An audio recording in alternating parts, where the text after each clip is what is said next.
Now, the claim that the chief has made, it doesn't stand to scrutiny at all. There are far too many gaps, and there are far too many things, and it all appears that this is a last minute instruction given to the chief by somebody, that you please include this in your talk that you are giving there. And why I'm saying that is because if you see the original press release, normally what happens is that the service headquarters, they send the talk of the chief to the MOD, to the Ministry of Defense, the people who release the release, take out the release. So it was must have been sent there. This was not included in that. So this is something which was told to him perhaps as an afterthought, and he was mulling over it. Because if you see, this is the last thing that he spoke. He spoke in all the damages that he mentioned. This was the last item, whereas this should have been the first one. If really, this is what it was. Well, you see, there are two things here. One is now, recently there is a book that has come out of the Chief of Defence Staff, General Anil Chauhan, and one of the themes that he has discussed in his book is what is civil-military relations. Now, in a traditional sense, when we talk of civil-military relations, it means is that all the resources of the country, the civil resources and the military resources, they are put together. But he defined it in an entirely different way, and he said what this means is that professionalism of the military, that should be integrated with the political ideologies. Now you see, this is an entirely new thinking. So this confirms something that I had suspected all along.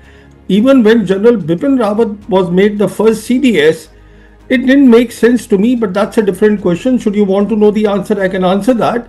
Because the point is, he was kept in there because ideologically he was aligned with the government, and therefore they picked up this General Chauhan had retired as a 3-star. They brought him back as a 4-star.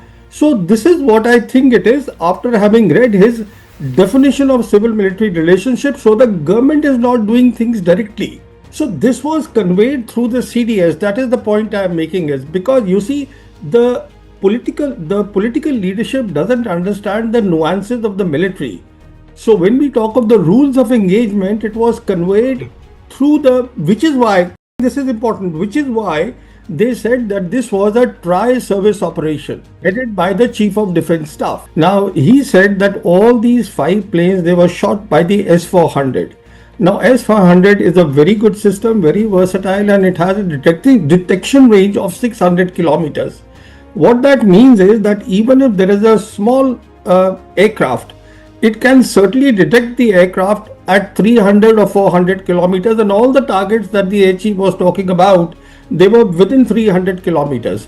So if indeed this has happened, I mean, I'm not saying that it has not happened. All I'm saying is that where is the evidence? You should identify and tell the people of India and the world that, okay, 5 fighter planes, what are their types?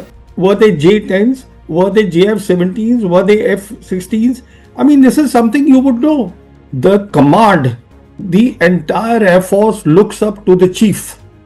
He is the man, and he must retain the respect of the command. Because if that respect is lost, these are the things that lead to command breakdown. Indiscipline in the command, that is my worry, that when a chief says something, any chief, and the people inside the service, they know what is the truth. So that leads to losing respect for the chief. I mean, this is a big worry because all these air warriors, let alone the air warriors, I mean, after all, we know that this naval officer, he is also aware of that, because within the services, you know what's going on. The second part is, the more service becomes, military becomes ideologically driven, the less competent it would be. I mean, these are the examples of that. Well, there is a bit of a pattern with the government, and that pattern is that whenever they are under pressure, and right now they are under tremendous pressure both within the country and within the country primarily because of Rahul Gandhi. Because Rahul Gandhi has taken up a subject which is exposing the election commission's wrongdoing, and it's a very big thing. So they are under pressure, there's no doubt about it. So in my assessment, this is about deflecting from that issue. Why they have brought in the air chief is because this is something that Rahul Gandhi had spoken in the parliament, and now they brought in the air chief to basically respond to Rahul Gandhi. But what Rahul Gandhi said is entirely different. There has to be evidence. No evidence has been shown. What were the type of aircrafts, the fighters that were brought down? That has not been spelled out. And then, you see, a very simple thing is that today there are at least four big countries, I'm including EU in that, who have round the clock visibility. They have global satellite constellations. And America is one of them, Russia is another, China is another, and EU is another. So people know the reality.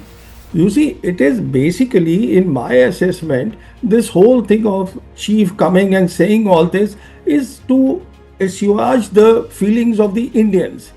Because the worry is that the image of the government should not come down in the eyes of the Indians. That is what matters.